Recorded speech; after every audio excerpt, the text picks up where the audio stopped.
এই শহরে প্রতিদিন হাজারো মুখ দেখা যায়, হাজারো গল্প হারিয়ে যায়, কিন্তু কিছু গল্প থেকে যায় মনে, যেমন এই বাঁশিওয়ালার গল্প। শহরের ব্যস্ত রাস্তায় ৫৫ বছর বয়সী মনির হোসেন কাঁধে বাঁশের বাঁশির ঝাঁপি নিয়ে হাঁটছেন। বাঁশি বাজিয়ে দৃষ্টি আকর্ষণ করছেন সাধারণের। তার এই বাঁশির সুরে মুগ্ধ হয়েই ক্রেতারা তার থেকে বাঁশি কেনেন।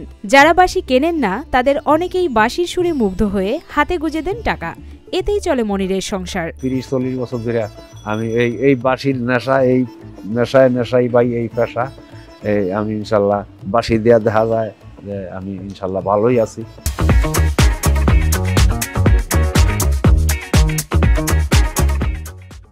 শহরের বিভিন্ন অলিতে গলিতে পায়ে হেঁটে হেঁটে বাঁশি বাজান মনির। তার সুরে পথচারীরা থমকে দাঁড়ায়, কেউ মোবাইলে ভিডিও করেন, কেউ মুগ্ধ হয়ে শোনেন বাঁশির সুর। প্রায় ৪০ বছর ধরে রাস্তায় ঘুরে ঘুরে বাঁশি বাজান মনির। ছোটবেলায় বাঁশির সুরকে জীবনসঙ্গী হিসেবে বেছে নিয়েছিলেন। সেই সুর যখন নেশায় পরিণত হয় তখন ঘর ছাড়েন তিনি, আর ফিরে যাননি বাড়িতে। রাজধানীর গুলশান, বনানী, ধানমন্ডি সহ বিভিন্ন এলাকায় ঘুরে ঘুরে বাঁশি বিক্রি করে সংসার চালান মনির। এগুলি জায়গায় জায়গায় ভাই নিয়ে ঘুরি, গুলশান, বনানী, ধানমন্ডি, আমরা নিউ মার্কেটে যাই, আমরা খিলক্ষেতে, উত্তরায়, জায়গায় জায়গায় ঘুরি, বাঁশি বাজাই। অনেকে বাঁশি কিনে, অনেকে বাঁশি শোনে, অনেকে টেহা দেয়।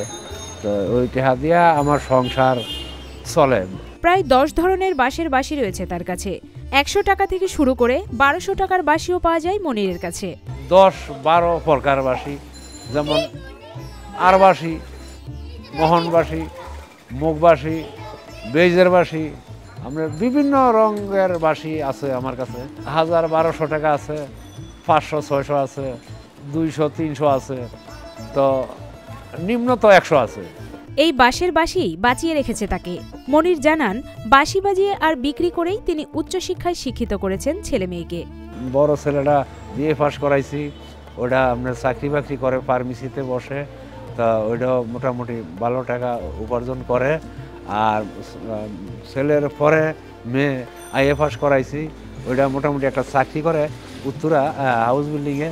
তো আরেকটা ছেলে হয়েছে পিচ্ছিরা, এটা হলো ৫-৬ বছর বয়স। নিজের হাতেই তৈরি করেন সব ধরনের বাঁশি।